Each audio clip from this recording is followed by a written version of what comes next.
যখন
আল জাযাউল ইহসান।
নিজের নামাজ নিজেকে পড়তেই হবে, ওই সময় দেখা অন্যকে পরিবর্তে আদায় হবে, বলেন আদায় হবে, মনটা লাগাতে হবে।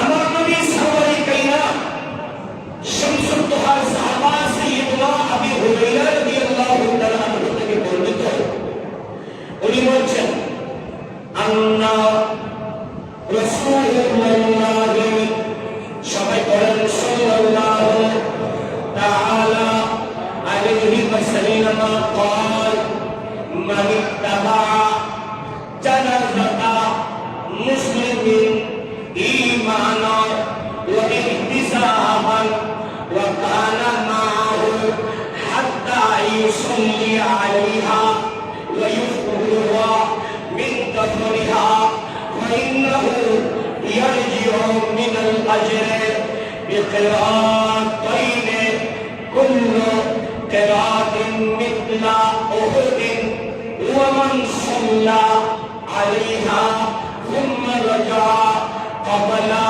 أن تدفن فإنه يرجع من الأجر بقراءة سبحان الله سيد بخاري مسلم الحديث سيدنا হাবিব মুস্তাফা আবু হুরায়রা থেকে রওয়ায়াত, তিনি বলেছেন আমার নবী শামসুদ দুহা সাল্লাল্লাহু তাআলা আলাইহি ওয়াসাল্লাম ইরশাদ করেছেন, যেই ব্যক্তি ঈমানের সাথে সওয়াবের আশায় কোন মুসলমানের জানাজার পিছনে যায়, জানাজার নামাজের শরীক হয়, তার জানাজার নামাজ আদায় করে, তার দাফন সম্পূর্ণ হওয়া পর্যন্ত সঙ্গে থাকে, অপেক্ষা করে, ময়্যতের ইনসাল করে, আমার নবী বলেন ওই উম্মতের জন্য, ওই ব্যক্তির জন্য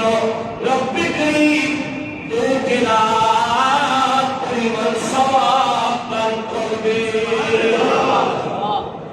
আমার নবী বলেন 1 কিরাত সমপরিমাণ কত তোমরা জানো?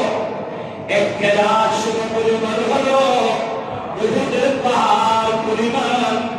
যেই ব্যক্তি কোন মানুষ মারা গেলে ওনার দাফনে, ওনার সালাতে কেনা যায়, ওনাকে দাফন করার পর্যন্ত অপেক্ষা করে, ইনসাল করে, লোকটা নিতে হয়। আমাদের দেশে মানুষ মারা গেলে 4-5 জন মাইয়াতাকে কবরে নামাতে গেলে শত শত মানুষ অপেক্ষা করবে, এরা একজনের সাথে আরেকজন আলাপচারিতায় মগ্ন থাকে, কথাবার্তা বলতে মগ্ন থাকে, আড্ডা গুজবে মগ্ন থাকে।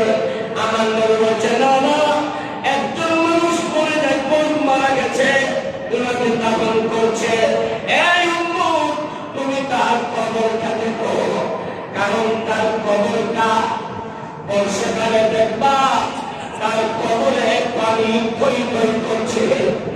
আবার দেখবা তার কবরের মাটিগুলা ভেঙে যাচ্ছে, আবার দেখবা তাকে দাফন করার আগে তার কবরের মধ্যে সর্প একটা বসে আছে, আবার দেখবা তার কবরটা করতে গেলেও করা যাচ্ছে না। এমনকি অনেক মানুষ মারা গেলেও তাকে দাফন করা যায় না। এই জন্য আমার নবী বলে, তুমিও তো মারা যাবে, তোমার তো মৃত্যুর গ্যারেন্টি আছে, তুমি যাও তোমার প্রতিবেশী মারা গেছে তার কবরটা দেখা, এই কবরে আমার মুসলিম ভাইকে দাফন করবেন, আমি তো সেই কবরে যাব। এনার কবরটা এত সুন্দর হবে, আমার কবরটা কেমন হবে? যখন তুমি আরেকজনের কবর দেখবা, সূরা ফাতিহা পড়ো, সূরা ইখলাস শরীফ পড়ো, তোমার অন্তরে আল্লাহর ভয় চলে আসবে, আল্লাহর ভয় এসে যাবে। যেই বান্দার অন্তরে আল্লাহর ভয় এসে যাবে, সেই দুনিয়া তালাশ করতে চাইবে না, সেই দিন থেকে সেই সময় আল্লাহকে রাজি করতে চাইবে। আমি কাজ করে বলি, এজন্য আমার নবী বলেন, যারা মাইয়তকে দাফন পর্যন্ত অপেক্ষা করে তাকে দুইটা উহুদের পাহাড় পরিমাণ সওয়াব দেবেন। করতে বলি আর কাজ করে আমার নবী বলেন, আর যেই ব্যক্তি দাফন শেষ হওয়ার আগে চলে যায়, আল্লাহ তাকে একটি রাত সমান পরিমাণ সওয়াব দেবেন, একটা উহুদের পাহাড় পরিমাণ সওয়াব দেবে। আমার নবী সাল্লাল্লাহু সাইয়্যিদুনা সাহাবা মাওলানা রাসূলুল্লাহ সাল্লাল্লাহু আলাইহি ওয়াসাল্লাম আন্না রাসূলুল্লাহ সাল্লাল্লাহু আলাইহি ওয়াসাল্লাম قال من صلى على جنازة فله قيراط فإن شهد دفنها فله قيراطان القيراط مثل أحد। যদি সবাই আমার নবীর আযাদ কেন গোলাম, যে আমার নবীর দরবারে গোলাম ছিল, খাদেম ছিল, ওরা আমার নবীর সংসর্গ হয় সাল্লাল্লাহু আলাইহি ওয়াসাল্লাম ইরশাদ করেছেন, যে ব্যক্তি জানাজার নামাজ আদায় করে তার জন্য এক কেরাত সওয়াব, পঞ্চমীর দাফনের কাজে লিপ্ত হয়, উপস্থিত থাকে, তার জন্য 2 কেরাত সওয়াব করে বলি আর কাজ করে। এই জন্য মানুষ মারা গেলে আমরা থাকতে বলি, যাবেন তো কাজ অনেক আছে, কিন্তু একবার চিন্তা করেন, যে কাজে যাচ্ছেন সেই কাজের মাথায় যদি আপনার মৃত্যুটা হয়, যে কাজে যাচ্ছেন সেই কাজের রাস্তাতে যদি আপনার মৃত্যুটা হয়, এজন্য আপনার প্রতিবেশী যখন একজন মারা গেছে তার দাফনের কাজ সম্পূর্ণ হওয়ার জন্য অপেক্ষা করুন।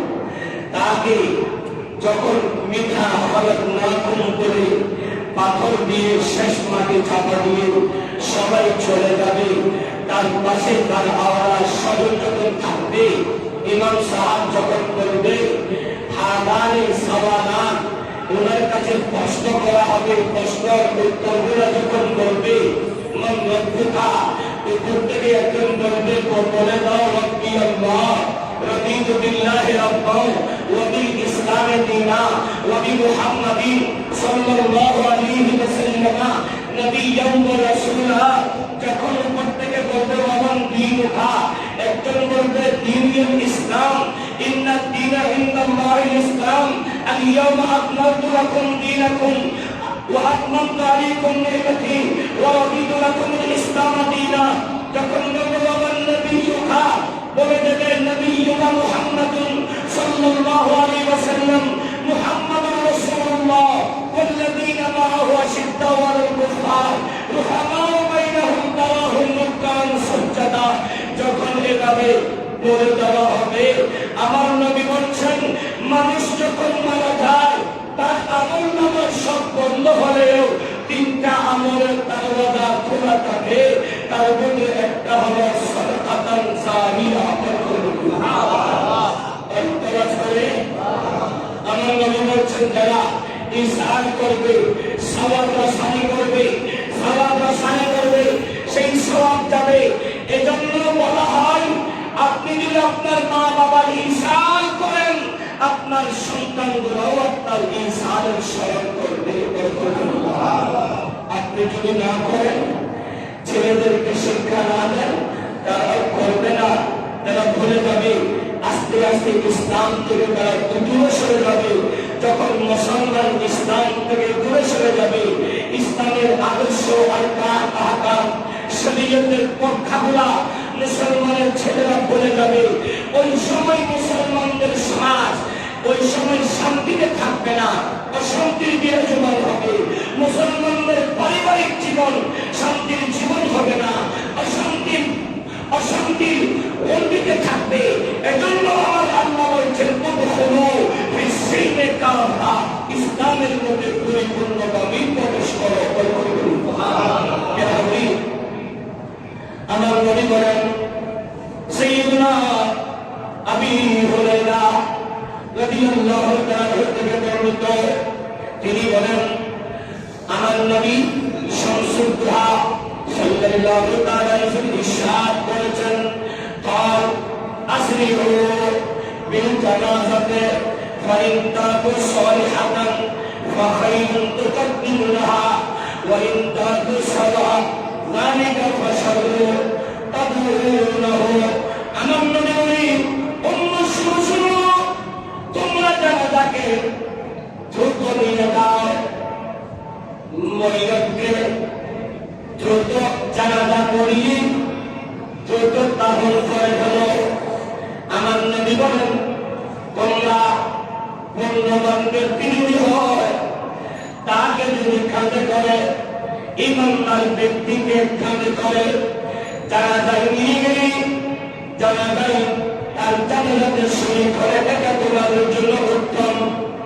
চারদিকে তোমরা তাকে নিয়ে দিচ্ছ, এগিয়ে দিচ্ছ, অর্থাৎ যে রবের কাছ থেকে সে এসেছিল সেই রবের কাছে যখন তাকে তুমি দিয়ে আসতেছ, যখন ইমানদার ব্যক্তিকে দিবা তোমার মতো করে ইমানদারকে সাজিয়ে যখন তুমি নিয়ে তোমার জন্য উত্তম।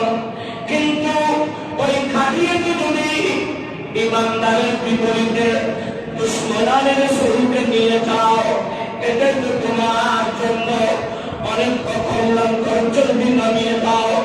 আমার নবী বলে, এজন্য মানুষ মারা গেলে তাড়াহুড়া করে তাকে দ্রুততার সাথে জানাজা শেষ করে কবরে দাফন করো, কারণ ইমানদারকে কবরে দাফন করার সাথে সাথে তার কবর থেকে খুশবু বের হবে। হায় হায় হায়, ইমাম বুখারীকে দাফন করা হলো। ইমাম বুখারী মাজার থেকে খুশবু বের হয়, মাটি নিয়ে যাওয়া হলো, নতুন মাটি দেওয়া হলো, আবার মাটি নিয়ে গেল। খুশবুর কারণে তিনবার মাটি দেওয়ার পরেও মাটি নিয়ে যাওয়ায় সীসা কালা করে দেওয়া হয়েছে। শহীদ মিল্লাত আল্লামা নুরুল ইসলাম ফারুকী রাহমাতুল্লাহ আলাইহি কাফেলা নামক পুরস্কারে বলেছে, এখানে লেখা আছে আল্লামা ফারুকী বলতেছিল, আমি যখন সীসা কালায় অবস্থায় ইমাম বুখারীর মাজারে গিয়েছি, ইমাম বুখারীর মাজার থেকে এখন ওই খুশবু বের হচ্ছে। সেখানে তোমার যখন আপনি মদিনাতে যাবেন, ওয়াদিয়ে জিন, জিনের পাহাড় যাকে বলা হয়, এবং জবলের মালায়েকা ফেরেশতাদের আগমনের পাহাড়, যে পাহাড় বলা হয়, সেই জবলের মালায়েকা এবং মসজিদের আপনার জবলের মালায়েকা এবং বদরি সাহাবীদের শাহাদাতের কাজ আগে রাস্তার পাশে দুটো কূপ আছে, একটার নাম বীর সভা, আরেকটার নাম বীর রওহা। পীর সেবাতে যখন যাবেন, একটা ভাঙা মসজিদ আছে, আগে ইবাদতগাহ ছিল, ইবাদতখানা ছিল, তার পাশে বিশাল মসজিদ হওয়ায় এই পুরাতন ইবাদতখানার ছাদটা তুলে দেওয়া হয়েছে। তারপরে মুসাফিররা যখন যায়, পীর সেবার পানি পান করার পরে নামাজের সময় হলে পীর সেবার পাশে ইবাদতখানাতে নামাজ পড়ে দুই একজন এখানে চাঁদের দিক বিছিয়ে রেখেছে। ওই পরিত্যক্ত মসজিদের পাশে একটা মাজার আছে, যেই মাজার হলো আমার নবীর পালক সন্তানের, আমার নবীর পালক সন্তান যুদ্ধের ময়দান ধরে আসার পথে উনি রক্তাক্ত, উনি অসুস্থ ছিলেন, পুলিশকের শাহাদাতের শরাব পান করেছেন, ইন্তিকাল করেছেন। ওই দিন থেকে এখনো পর্যন্ত আমার নবীর পালক সন্তান সাহাবীর মাজার যখন আপনি গিয়ে যখন জিয়ারত করতে যাবেন, জিয়ারত করবেন, সূরা ফাতিহা, ইখলাস শরীফ, সূরা ইয়াসিন তেলাওয়াত শুরু করবেন। অটোমেটিক একটা খুশবু আসবে, ওই পাথর থেকে মিষ্টি আম্বরের খুশবু বের হয়। এখনো আছে, বিয়েতে করতে পারেন, উমরাতে গেলে বীর সেবাতে যাবেন, বীরের হাতে যাবেন, তখন স্পষ্ট হয়ে যাবেন খুশবু। আমি কয়েকবার পাথরে নিয়েছি, কারণ শরীর আগে শুনতাম, এখন নিজের প্রকাশ্য দেখলাম, হা হা খুশবু মুহাম্মদ। কারণ আমার নবী আতরকে পছন্দ করতেন, এজন্য আমার নবীর সাহাবীরাও আতরকে পছন্দ করতেন। আমার নবী খাম্মবার যেমন খুশবু, আমার নবী আমার রাসূল সাথে যার সাথে লাগে তার আভাত মস্ত খুশবু হয়ে যায়। এজন্য আমার নবী সুরসুদ্ধ হবেন। উম্মত আম্মা জান আয়েশা সিদ্দিকা রাদিয়াল্লাহু তাআলা আনহা থেকে বর্ণিত, তিনি বলেন, قال ما من ميت تصلي عليه أمة مسلمين أمة من المسلمين يبلغون مئات كلهم يشفعون له إلا شفعوا فيه। আম্মা জান আয়েশা সিদ্দিকা রাদিয়াল্লাহু তাআলা আনহা থেকে বর্ণিত, তিনি বলেন, আমার নবী শামসুদ দুহা সাল্লাল্লাহু তাআলা আলাইহি ওয়াসাল্লাম বর্ণনা করেছেন, একজন মুসলমান যাদের সংখ্যা 100 হবে, যখন তারা কোনো ব্যক্তি জানাজার নামাজ আদায় করে এবং সকলে ওই মাইয়িতের জন্য সুপারিশ করে দোয়া করে, আমার নবী বলি, তখন ওই 100 জন ব্যক্তি যখন ওই মাইয়িতের জন্য দোয়া করে, আমার আল্লাহ ওই মাইয়িতের হককে ওই 100 জন ব্যক্তির দোয়া সুপারিশ কবুল করে। এজন্য আমরা জানাজার পরে মাইয়িতের জন্য দোয়া করি। আমার নবী বলছেন, তোমরা মাইয়িতের জন্য দোয়া করো। এজন্য দোয়া করি কারণ 100 জন যদি একজন মাইয়িতের জন্য সুপারিশ করে, আমার আল্লাহ ওই 100 জনের দোয়ার বরকতে মাইয়িতের সুপারিশ কবুল করা হয়। আর আওয়াজ করে বলেন, কেন হাজির আমার নবী আরো বলেন, রাসূলুল্লাহ সবাই বলেন সাল্লাল্লাহু তাআলা আলাইহি ওয়াসাল্লাম, মা মিন রাজুলিন মুসলিমিন ইয়ামুতু ফায়াকুমু আলা জানাজাতিহি 40 রাজুলান লা ইউশরিকুনা বিল্লাহি শাইআন ইল্লা শাফাআহুমুল্লাহু ফীহি। সহিহ মুসলিমের হাদিস। আমার নবী বলেন, কোন মুসলমান মারা গেলে তার জানাজায় যদি এমন 40 জন তাদের সুপারিশ কবুল করবেন, এমন 40 জন ব্যক্তি দাঁড়িয়ে যায় যারা আল্লাহর সাথে কোনো কিছু শরীক করে না, অর্থাৎ যারা শিরিক করে না। এখন কোন মুসলমান কি শিরিক করে? আপনাদের ভিতরে কি কেউ শরীক করেন? আল্লাহর স্তরে আর কাউকে কি জায়গা দিয়েছেন? কেউ কি আল্লাহর জায়গাতে কাউকে স্থান দেবেন? আমার নবী বলছেন 40 জন ব্যক্তি যদি একজন নৈয়তের জন্য দাঁড়িয়ে যায়, এই 40 জনের একজনও আল্লাহর সাথে কাউকে শরীক করেনি, শরীক করলো না, আল্লাহর সাথে কোনো কিছুতে শরীক বানায়নি, করেনি, ওই ব্যক্তিগুলা যখন ময়্যতের জন্য সুপারিশের দোয়া করে, আমার আল্লাহ 40 জনের সত্তায় ময়্যতের সুপারিশ করেন। এখন আমাদের জানাজাতে ময়্যত গুনাহগার আমরা দেখেছি, কিন্তু আমি তো জানবো না, তাকে প্রকাশ্যে দেখেছি গুনাহ করেছে, কিন্তু আমার রব বান্দাকে কিভাবে জান্নাত দেবেন সেটা রবে জানেন। আপনি আমি কি জান্নাত জাহান্নামে কে যাবে বলতে পারি? কিছু আলামত আমার নবী আমাদেরকে বলে গেছেন, কোরআন এবং সুন্নাহ কিছু আলামত দিয়ে গেছেন।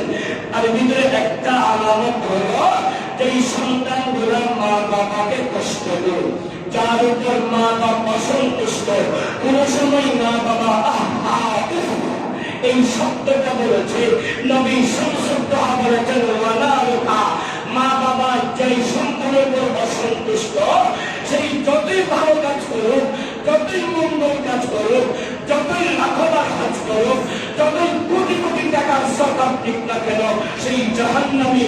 কারণ যার উপর মা বাপ রাজি, তার উপর আল্লাহ রাজি, যার উপর মা বাপ সন্তুষ্ট, তার উপর আল্লাহ সন্তুষ্ট।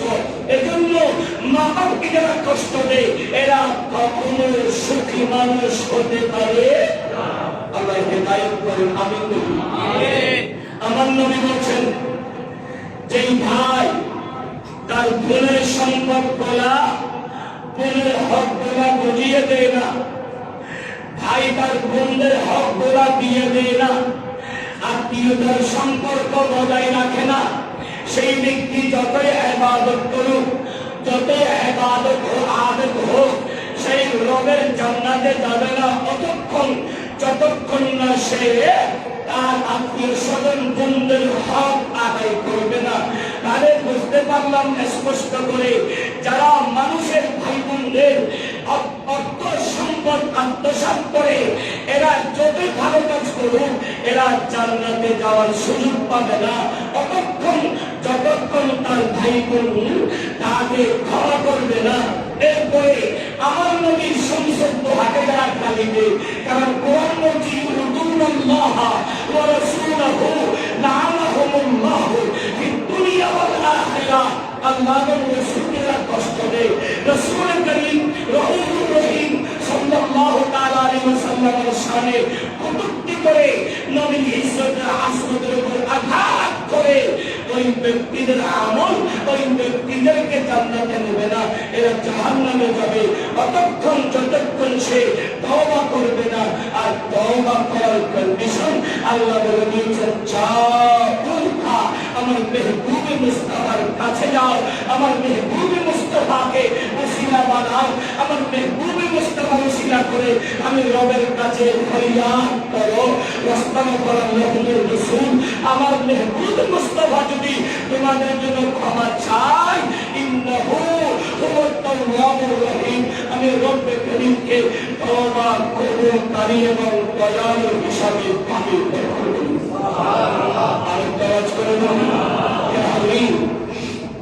এজন্য আমার নবীর সংসদ দোয়া বলছে, আমার নবী বলেন, সাইয়্যিদুনা মালিক ইবনে হুবাইরা রাদিয়াল্লাহু তাআলা থেকে বর্ণিত, আমার নবীর সংসদ দোয়া ক্বালা রাসূলুল্লাহ সবাই বলেন না সাল্লাল্লাহু তাআলা আলাইহি ওয়াসাল্লাম, মা মিন মাইয়িতিন ইয়ামুতু ফায়ুসাল্লি আলাইহি সালাতাতু সুহুর মিনাল মুসলিমিনা ইল্লা আওজাবা। আমার নবী কোন মুসলমান না গেলে মুসলমানদের 3 কাতার লোক তার জানাজার নামাজ আদায় করলে 3 কাতার লোক 3 কাতার মুসলমান ওই মরিয়মের জানাজার নামাজ আদায় করলে আমার আল্লাহ ওই মরিয়মের জন্য জান্নাত ওয়াজিব করে দেয়। কয় কাতার? 3 কাতার মুসলমান, সাধারণ মুসলমান যিনি মুমিন। কারণ কোরআনের আয়াতটা বলেছিলাম এক মুসলমান আর এক মুসলমানের এক মুমিন নারী, মুমিনা এক মুমিন পুরুষ, মুমিনা নারী, একজন মুমিন মুমিনা বন্ধু, এক মুমিন আর এক মুমিনের বন্ধু। যখন বন্ধু জানাজাতে বন্ধু 3 কাতারে হয়ে নামাজ পড়ে এই 3 কাতার বন্ধুদের দোয়ার বরকতে মুমিন বন্ধুটার আল্লাহ গুনাহ মাফ করে জান্নাত দান করে। আওয়াজ করে বলুন। এখন মানুষটা মারা গেছে, ওরা কি ভালো কথা বলবে না খারাপ বলবে? কারণ আপনি যখন আপনার মুমিন ভাইয়ের দোষ দেখেছেন, আপনার মুমিন ভাইয়ের অপরাধ দেখেছেন, আপনার মুমিন ভাই আপনাকে দেখে লজ্জিত হয়ে গেছে, সেই যখন আপনাকে লজ্জা করেছে, আপনি তখন তার সেই দুষ্টার গ্রহণ করেছেন।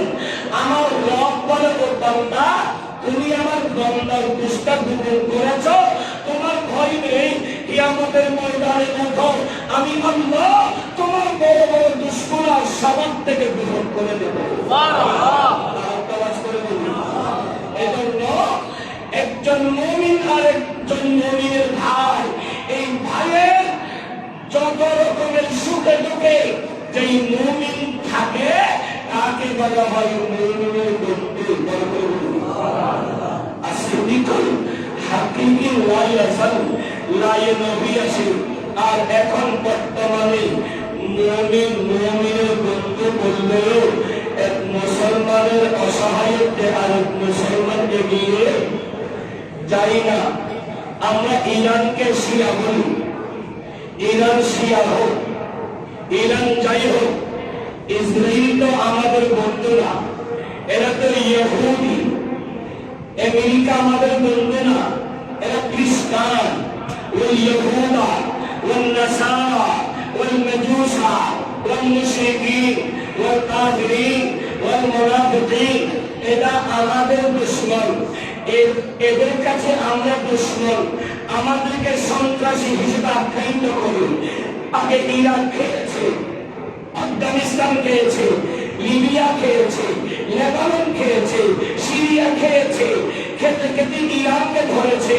এই মুসলমান অপেক্ষা করো, ইরানকে খেতে পারলে পাকিস্তান খাবে, পাকিস্তান খেতে পারলে বাংলাদেশকে খাবে।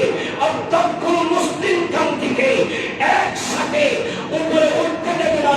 ইহুদি নাসারাদের দৃষ্টি মুসলমানকে দমিয়ে রাখা। আর মুস্তাফার হাদিস বলছে, মুসলমান যখন ঐক্যবদ্ধ হয়ে রব্বে কারীমের দাওয়ারসি, ইসলামের রশি, মদিনাওয়ালার আদর্শ নিয়ে মাঠে নামবে, ইহুদি নাসারা নাস্তানাবুদ হবে, হিন্দুস্তান আবাদ হবে। গোটা পৃথিবীতে মুসলমানরা বিজয়ী বেশে গোটা পৃথিবী পরিচালিত করবে। কিন্তু আমরা মুসলমান এখন ঐক্য, আমরা নিজেরাই ঐক্য হতে পারি না। সেখানে পৃথিবীর সকল মুসলিম ঐক্য কিভাবে করবো? সৌদি আরব ঐক্য হতে পারছে না, ইমাম কাতার ঐক্য হতে পারছে না, আমরা কিভাবে হবো? আমাদের করণীয় কি? আমরা কি এখানে হানাহানি করবো? না না না, আমরা কি ক্লাসে গিয়ে থাকবো? এদের মুরব্বরা খেয়ে খেয়ে আমরা কি উল্লাস করবো?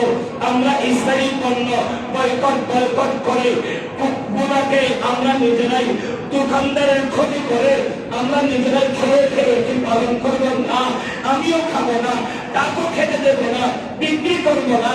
এইভাবে আমরা যদি মুসলমান গুলা যদি ইহুদিদের বস্তুগুলা যদি বন্ধ করতে পারি, এটাই আমাদের জিহাদ। এবং আমরা নিজেরাই যদি বলি ভাই কেসব একজনের বিরুদ্ধে করবে, চলে না, আমরা আমাদের সমাজকে সুন্দর করি। সালাম দিয়ে।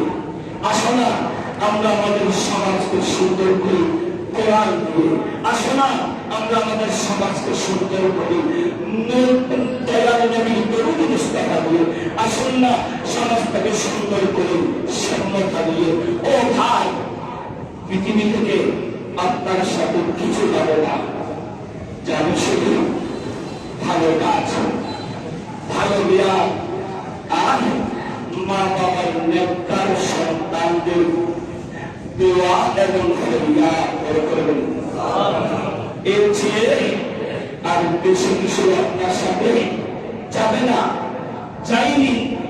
বিশাল বিশাল জবান কোথা হয়ে গেছে, তারা চলে গেছে, আপনিও যাবেন, থাকবেন না। থাকার আগে যতদিন আছেন নিজেকে পরিচিত করেন। মসজিদ নিজের জন্য নিয়ামত হিসেবে গ্রহণ করেন। আমার নবী সাল্লাল্লাহু আলাইহি ওয়াসাল্লাম ইরশাদ করেছেন, আমার নবী একদিন বের হয়েছে, সাহাবীরা বসছে, একজন মানুষ মারা গেছে, সেই মানুষটার ভালো দিক সাহাবীরা বর্ণনা করছে। আমার নবী বলেন, আমার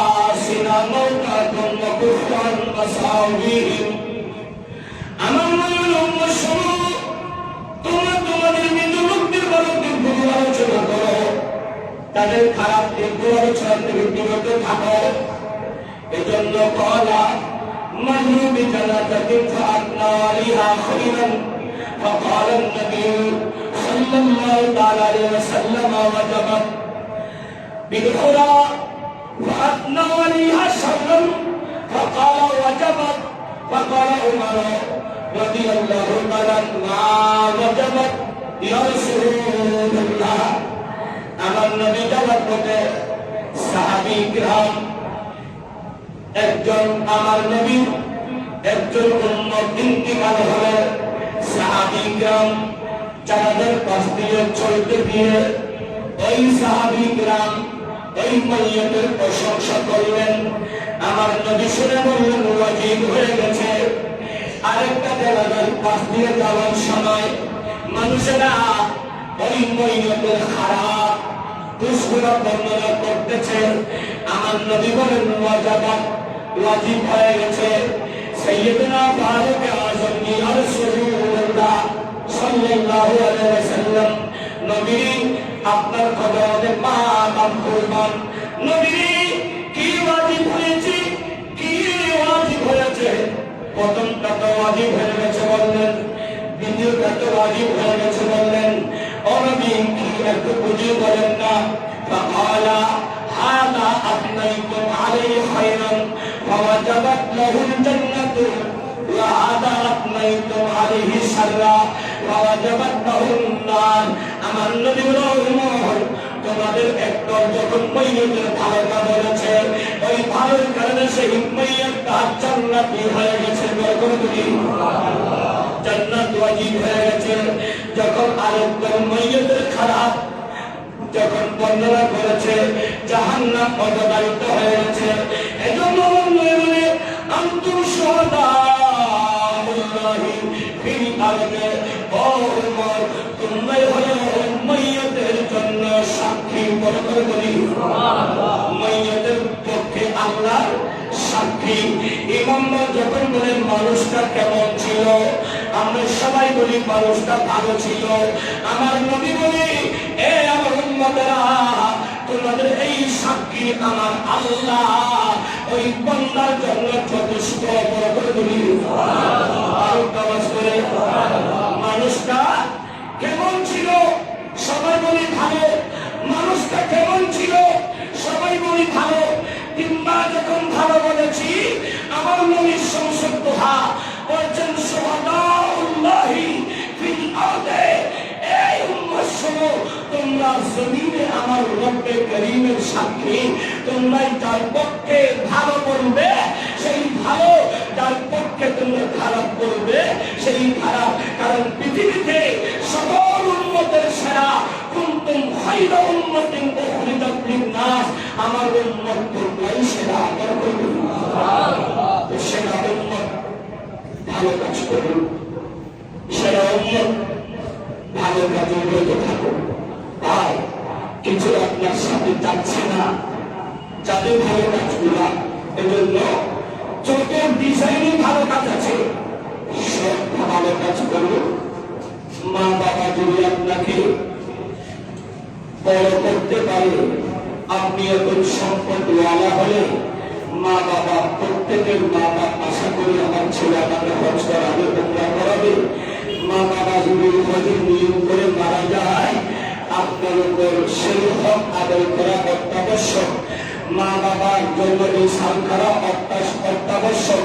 আমার নবীর কাছে সাহাবী কেরাম এসে জিজ্ঞেস করলেন, ইয়া রাসূলুল্লাহ, আমি ছিলাম না, আমার আম্মা জান ইন্তেকাল করেছেন, তো আমি আমার মার জন্য কি করতে পারি? আমার নবীর সংসদে বলেন, তুমি তোমার মায়ের জন্য ইনসান করো। মায়ের নামে মসজিদ করো, মায়ের নামে মাদ্রাসা করো, বাবার নামে হিফজখানা করো, মা বাবার নামে গরিবের শাড়ি দাও, মা বাবার নামে কিছু অর্থ গরিবদেরকে সহযোগিতা করো, মা বাবার নামে ভালো কাজে কিছু দাও। কারণ তুমি দিচ্ছ, তোমার সন্তান দিতে, তোমার সন্তান দেখেছে, তোমার সন্তান দিবে, তার সন্তান দেখবে, বংশ পরম্পরা। এই আকীদা যখন থাকবে, তোমার মৃত্যুর পরেও তোমার বংশরা দাঁড়িয়ে রাসূলুল্লাহ জিয়ারত করবে, না হয় কিছু করবে না। আমার মুসলিমরা, আমার আলোচনা আপনারা কি কোনো রকমের কষ্ট পান? আমি হয়তো আলোচনা করি, আমি একাধারে ইচ্ছা করি।